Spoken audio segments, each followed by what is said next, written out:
جو ہے ڈاکٹر محمد یونس کے ہاتھوں میں آئی تو معیشت کے اشاریوں نے جیسے نئی زبان بولنا شروع کر دی ہو۔ جہاں پہلے گرتے ذخائر تھے، بڑھتا قرض تھا، غیر یقینی کی فضا غالب تھی، وہاں اب استحکام، احتساب اور بحالی کی باتیں ہونے رفت ہے کہ جب کسی ملک کی معیشت بدلتی ہے تو اصل انقلاب شور سے نہیں بلکہ اعداد و شمار کی خاموش زبان سے ظاہر ہوتا ہے۔ السلام علیکم جی، welcome back to channel, hope آپ سب بالکل ٹھیک ٹھاک ہوں گے۔ ایک طرف ڈاکٹر محمد یونس اور دوسری طرف پاکستان میں شہباز جیسی حکومت جو کہ انتہا ہی کرپٹ ہے۔ پاکستان میڈیا کی جانب سے بنگلہ دیش کی جو اکنامک سچویشن ہے، اکنامک سٹیبلٹی ہے، اس کی بہت زیادہ تعریف کی جا رہی ہے کہ بنگلہ دیش نے کس قدر ترقی کرتے ہوئے اپنے ریزروز میں 9 ارب ڈالر کا جو اضافہ ہے وہ کر دیا ہے۔ محمد یونس کے آنے کے بعد کس طرح بنگلہ دیش کی جو کایا ہے وہ پلٹی ہے کہ ڈاکٹر محمد یونس نے اس میں جو ریزروز میں اضافہ ہے اس کی بڑی وجہ بنے ہیں۔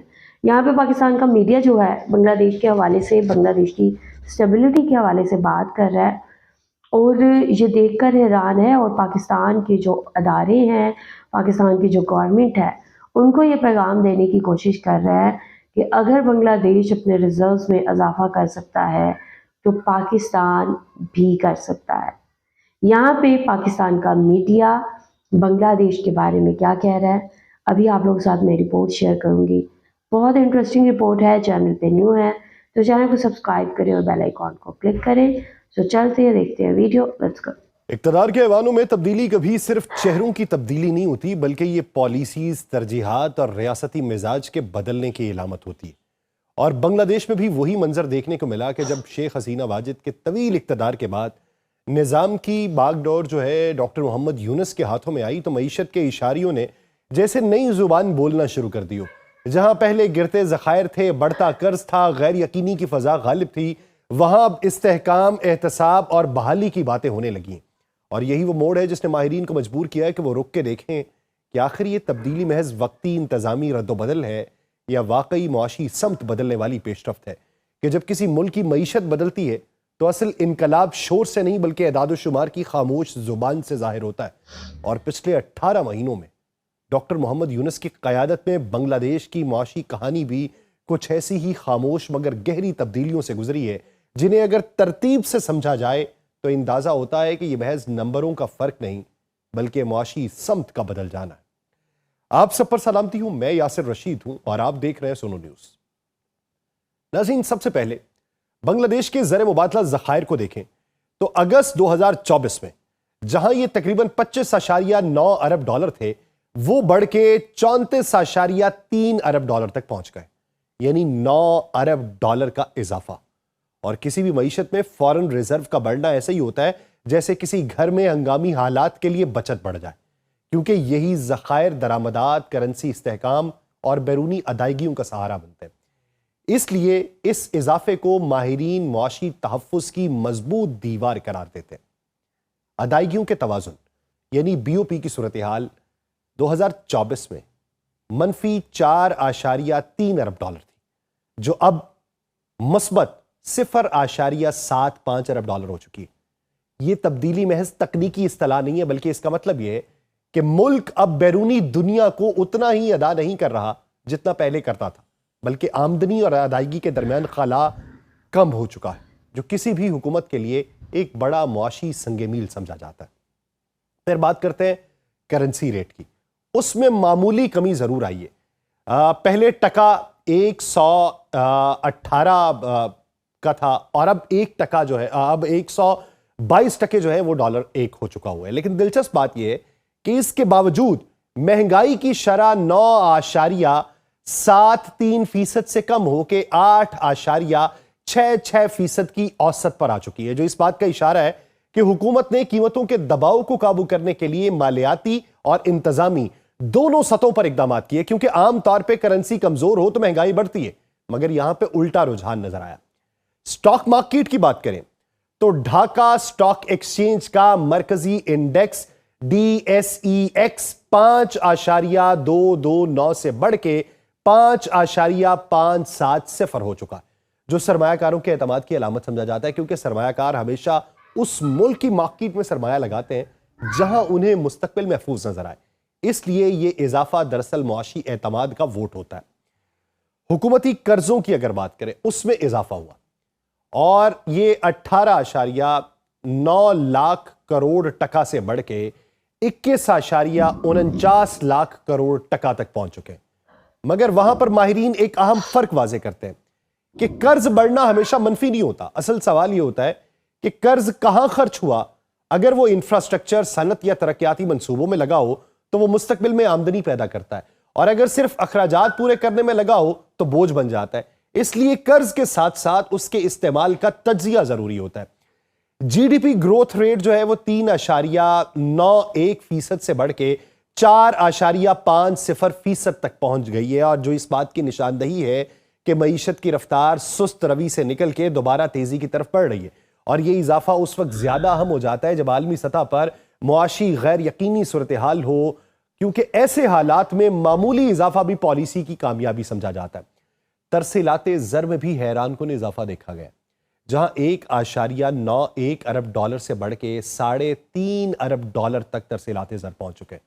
और ये किसी भी तरक्की पजीर मुल्क के लिए रीढ़ की हड्डी जैसी होती है, क्योंकि बैरून मुल्क काम करने वाले शहरी दरअसल अपनी मेहनत से मुल्क को डॉलर फराहम करते हैं, जिससे न सिर्फ करेंसी मुस्तहकम होती है बल्कि मकामी मईशत में भी पैसा गर्दिश करने लगता है।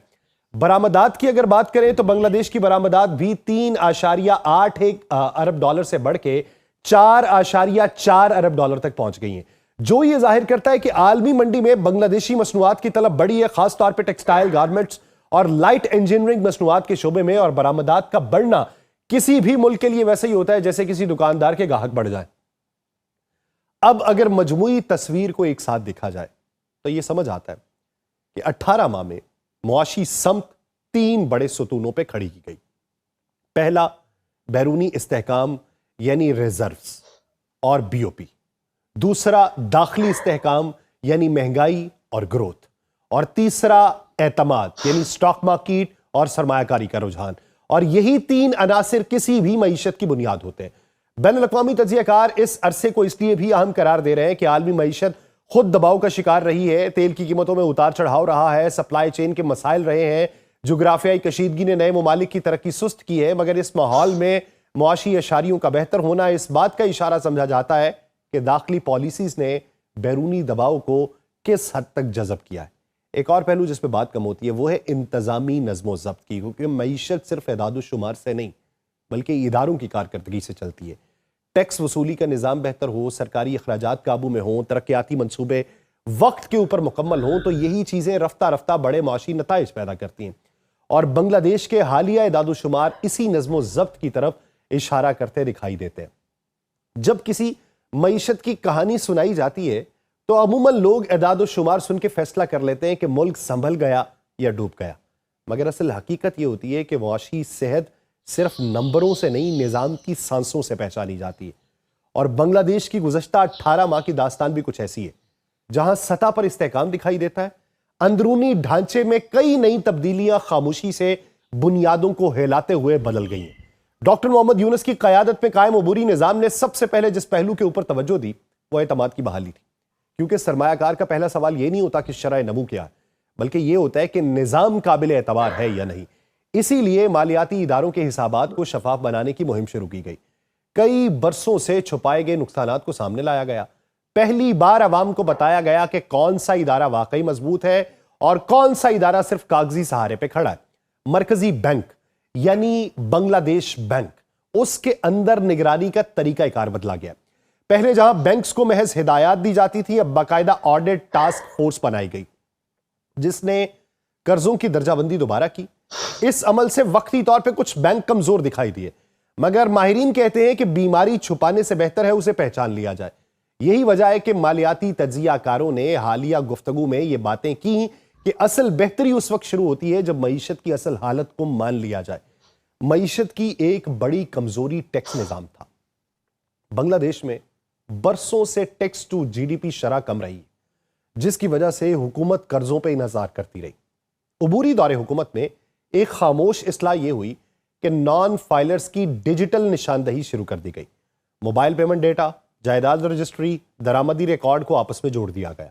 इस इकदाम से फौरी आमदनी तो नहीं बढ़ी, मगर टैक्स नेट वसी होने लगा। माहिरीन के मुताबिक अगली हुकूमत अगर यही निजाम जारी रखती है तो 3 बरस में टैक्स वसूली नुमाया तौर पर बढ़ जाएगी। फिर तवानाई का शोबा एक और हसास मैदान था। माजी में बांग्लादेश में सब्सिडी के बायस बिजली कंपनीज पे कर्ज चढ़ता रहा है। अबूरी हुकूमत ने कीमतें अचानक बढ़ाने की बजाय मरहलावार एडजस्टमेंट की पॉलिसी अपनाई। इसका मकसद था कि अवाम पर बोझ डालना नहीं, बल्कि बिजली कंपनीज को दिवालिया होने से बचाना। तवानाई के एक्सपर्ट्स ये कहते हैं कि अगर ये इस्लाह ना की जाती तो बिजली बहरान बांग्लादेश में दोबारा शिद्दत इख्तियार कर जाता। सरमायाकारी के माहौल को बेहतर बनाने के लिए अदालतों में तजारती मुकदमात के लिए खुसूसी बेंच बनाने की तजवीज दी गई। इससे बैरूनी सरमायाकारों को यह पैगाम मिला कि तनाज़ात बरसों नहीं लटकेंगे। आलमी मालियाती इदारों के हलकों में इस कदम को खास अहमियत दी गई क्योंकि कानूनी तहफ़्फ़ुज़ सरमायाकारी का बुनियादी सतून होता है। साबिक आलमी बैंक के जो माहिर हैं जाहिद हुसैन, वो ये कहते हैं कि सरमायाकार उस मुल्क में पैसा लगाता है जहां कानून सुस्त ना हो। सनती मैदान में सबसे अहम पेशरफ्त गारमेंट सेक्टर्स में देखी गई है। बांग्लादेश पहले ही दुनिया के बड़े मलबूसात बरामद कुनिंदगान में शुमार होता है, मगर हालिया अरसे में फैक्ट्रीज जो है उनको माहौल दोस्त सर्टिफिकेशन दिलवाने की मुहिम शुरू हुई। इससे यूरोपीय खरीदारों का एतमाद बढ़ा क्योंकि आलमी मार्केट अब सिर्फ सस्ता माल नहीं बल्कि जिम्मेदार पैदावार भी मांगती है। इस पॉलिसी ने बरामदी सनत को मुस्तकबिल के तकाजों के मुताबिक ढालने की बुनियाद रखी। देही मईशत को नजरअंदाज न करने के लिए ज़रई कर्जों की फराहमी को आसान बनाया गया। किसानों को मोबाइल बैंकिंग के जरिए बराह रास्त कर्ज मिलने लगा, जिससे बीच में जो दलाल थे उनका किरदार कम हुआ। देही माहिरीन का यह कहना है कि इस इकदाम से ज़रई पैदावार के साथ देही खरीदारी ताकत भी बढ़ी, और जब देहात में पैसा गर्दिश करता है तो शहरों की सनत फिर उससे चलती है। डिजिटल मईशत भी इसी अरसे में तेजी से बढ़ी है। Online freelancing, IT services, e-commerce platform, उनको कानूनी तहफ़्फ़ुज़ दिया गया है। नौजवानों को उस शोबे में तरबियती प्रोग्राम शुरू करवाए गए हैं ताकि रोजगार सिर्फ फैक्ट्रीज तक महदूद न रहे। बहुत सारे इक्तिसादी माहिरीन ये कहते हैं कि ये एक पॉजिटिव जेस्चर था कि जदीद मईशत में इंसानी सरमाया सबसे बड़ा असासा होता है। इदारा जाती सतह पर भी इस्लाहात हुई हैं। शुमारियाती निज़ाम को जदीद बनाने के लिए बांग्लादेश ब्यूरो ऑफ स्टैटिस्टिक्स में डेटा वेरिफिकेशन यूनिट कायम किया गया ताकि सरकारी एदाद-ओ-शुमार पे शकूक खत्म हो। सरमायाकार और आलमी इदारे किसी भी मुल्क के डेटा पे एतमाद ना करें तो मईशत का मुकदमा कमजोर हो जाता है। यही वजह है कि शफाफ एदाद-ओ-शुमार को मुआशी साख की बुनियाद कहा जाता है। बैनुल-अक़वामी ताल्लुकात के मैदान में बांग्लादेश ने तवाज़ुन की पॉलिसी अपनाई है। चाइना, भारत, मगरबी ममालिक उनके साथ तजारती रवाबित बैक वक्त जारी रखें, लेकिन इस हिकमत अमली का मकसद यह था कि किसी एक ताकत पर इन्हसार न करें। माहिरीन इसे छोटे ममालिक के लिए बेहतरीन मुआशी सिफारतकारी करार देते हैं क्योंकि इससे मंडियों का दायरा जो है वो वसीतर होता चला जाता है। सरमाया मंडी में भी एक खामोश तब्दीली आई है। स्टॉक मार्केट की निगरानी सख्त हुई है और मसनूई शेयर्स कीमतें बढ़ाने वाले गिरोहों के खिलाफ कार्रवाइयां हुई हैं। इब्तदा में मार्केट में उतार चढ़ाव आया, मगर बाद में सरमायाकारों का एतमाद बेहतर हो गया क्योंकि उन्हें यह लगा कि निजाम अब शफाफ हो रहा है। समाजी शोबे में भी हुकूमत ने सबसे ज्यादा जोर कम आमदनी वाले तबकात पर दिया। खुराक और बुनियादी अशिया के लिए हदफी सब्सिडी स्कीम मुतारिफ करवाई गई, जिसमें सिर्फ मुस्तहिक अफराद को रियायत मिली और इस तरीके से खजाने पे बोझ भी कम रहा और फायदा भी दुरुस्त लोगों तक पहुंचा। मगर तस्वीर का दूसरा रुख भी है। बेरोजगारी में इजाफा भी हुआ है क्योंकि सरकारी अखराजात महदूद रहे। निजी सरमायाकारी अभी मुकम्मल रफ्तार नहीं पकड़ सकी। माहिरीन कहते हैं कि अगर रोजगार के मौके ना बढ़े तो मुआशी इस्तेहकाम आवाम तक महसूस नहीं होगा। इसीलिए पॉलिसी माहिरीन का कहना है कि अगले मरहले में तवज्जो रोजगार पैदा करने वाली सनतों पे होनी चाहिए। अबूरी दौर की सबसे बड़ी कामयाबी सियासी मुंतकली का। जी, ये रिपोर्ट आप लोगों ने देखी है किस तरह डॉक्टर मोहम्मद यूनुस ने बांग्लादेश के रिजर्व जो कि 19 अरब डॉलर पे जा चुके थे उसको वापस 34 पे लेके आए। 34 बिलियन डॉलर्स के रिजर्व जो हैं उन्होंने वापस उनको इस इतनी ठीक है बड़ी अचीवमेंट जो है वो उन्होंने बाकायदा हासिल की। यहाँ पे इसके पीछे एक नहीं काफ़ी सारी चीज़ें हैं। बांग्लादेश की जो एक्सपोर्ट्स हैं उनमें बहुत ज़्यादा इजाफा हुआ है। बांग्लादेश के अंदर जो स्टेबिलिटी है उसको इम्प्रूव किया गया। जो यंगस्टर्स हैं उनको काम करने के सोर्सेज दिए गए, उनको अपॉर्चुनिटीज़ दी गई। ठीक है, इसी तरह टेक्सटाइल में बहुत ज़्यादा जो एक ट्रस्ट है वो बिल्ड किया गया। ठीक है, तो यहाँ पे जो इन्वेस्टर है वो भी बांग्लादेश में आए हैं اور بنگلہ دیش سے جو ایکسپورٹس ہیں وہ بھی بہت زیادہ بڑھی ہیں. سو اس سب کے کرتے بنگلہ دیش میں اسٹیبلٹی بہت زیادہ امپروو ہوئی ہے, جس سے بنگلہ دیش کے جو ریزروز ہیں اس میں 9 ارب ڈالر کا اضافہ ہوا ہے.